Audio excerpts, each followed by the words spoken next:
Името ти? Русица. Милен. Като малки какви искахте да станете като пораснете? Аз лекарка. Футболист. От кога се познавате? От близо 2 години и половина. От 3 години някъде. А как се запознахте? В Англия. Бяхме заедно на бригада и във фермата се запознахме. И в Англия бяхме на студентска бригада. И така срещнахме се там, видях я и си казах, това е моят човек. Опиши другия. Добър е. Мъж мечта. Гледа много футбол. Ходи за риба. И малко време му остава за мене. И някой път, като се навие нещо, трудна работа. Вярвате ли в любовта от пръв поглед? Не. Не. Какво вече няма да е същото? Няма да сме както преди. Всичко ще си бъде същото, кой както си го направи. За какво най-често се карате? За глупости. Че той гледа много футбол, няма време за мене, аз правя физиономии, муцуни и над голям. Караме се от време на време, но общо взето за глупости. Ръчкам. Няма начин, трябва да е интересно. Кой е по-секси? Аз.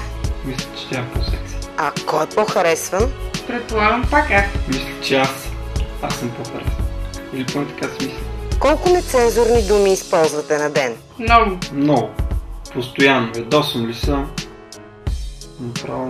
Какво искате да кажете в този момент на другия? Че много го обичам. Обичам те, Миши. Как се виждате след 10 години?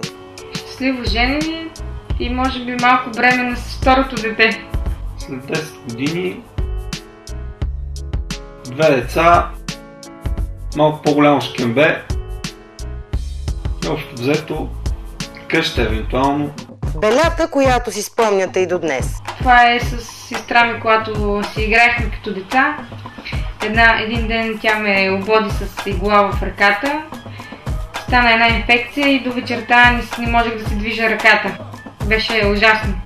Аз Бели постоянно се справя, даже сега правя по някой път. Много съм с детския къл още. Какво бихте променили в характерите си? В неговия, може би, да намеря повече време за мен. А в моя, доста неща. В моя, нищо, може би в нейния, не знам. Много инатлив. Съжалявате ли за нещо? Не. Не. То всеки е правил глупости при живота си, обаче всичко минава и заминава. Гледа се напред. Изневярата е? Много лошо. Предателство, не знам. Аз лично не мога да се справя много просто. Любимата ви домакинска работа? Да готвя. То домакинска работа любима няма, ама каквото ме накара жената.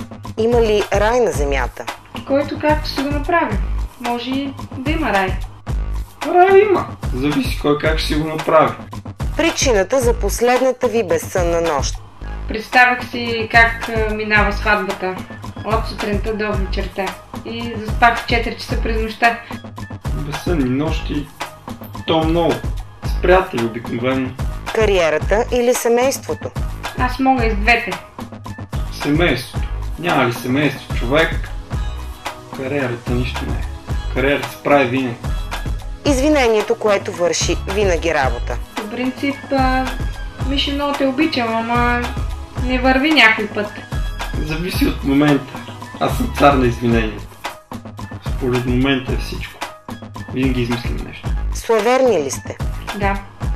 Да, много съм суеверен. Затова съм се гриб. Зодията има ли значение? Не, няма никакво значение. За мен има значение зодията. Вярвате ли в съдбата? Да. Да, всеки човек си има съдба. Някой път, ако полага достатъчно усилия, може и да промени нещо. Кога една жена е красива? Когато е влюбена и щастлива. След 5-та бира. Една жена може да се е красива винаги. За или против предбрачния договор? Против. Против. Пише ли си този договор, значи това семейство няма никакво доверие, нищо не става. Кой е по-силният пол? Жените. Мъжете, ние сме по-силни, въпреки че някой път не го показва. А кой командва парада? По принцип, мъжете са главата на семейството, но винаги става каквото жената каже. Така че жените. Мъжете, те командват.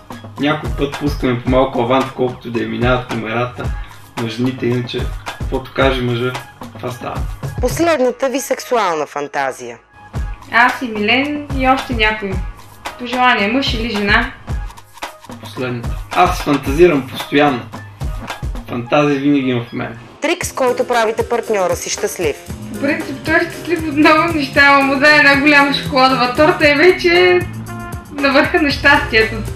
Поред момент. Цар съм на триковете. Имате ли тайни от другия? Да. Не. Тайни аз нямам никакви. Аз съм такъв човек, че много не мога да се държа устата затворена. Винаги казвам всичко. От какво ви е страх? От смъртта. Може би от самотата. Какво искате да промените в другия? Да ме разбира повече, да спре да гледа футбол. Аз ако съм Господ, ще забраня футбола със закон. Може би две неща. Първото, трябва да почне да гледа мачове с мен и второто, да ходи за Рио с мен. Кога парите нямат значение? Няма значение, когато двамата сме заедно и се обичаме. Те парите винаги има значение, но не всичко е пари. Най-важното здрав за един човек, пари се изкарват и се харчат. Те хора, които си мислят, че парите са от значение, са много заблудени. Запейте любимата си песен. Много лошо сега. И тя е една народна песен, ама аз не си я спомням от началото и от края. В средата, ако може да изпея нещо, 2-3 думи, ще е добре. Лудо младо съм засанило, на ръчица и бела е момина, а мома се чудом чуди, жално е да го буди, мило е да го гледа. В смисъл, фалшиво го изпяха, но толкова само знам. Пея супер зле и направо ще стане ебат тир, както запея сега. Направо ужас.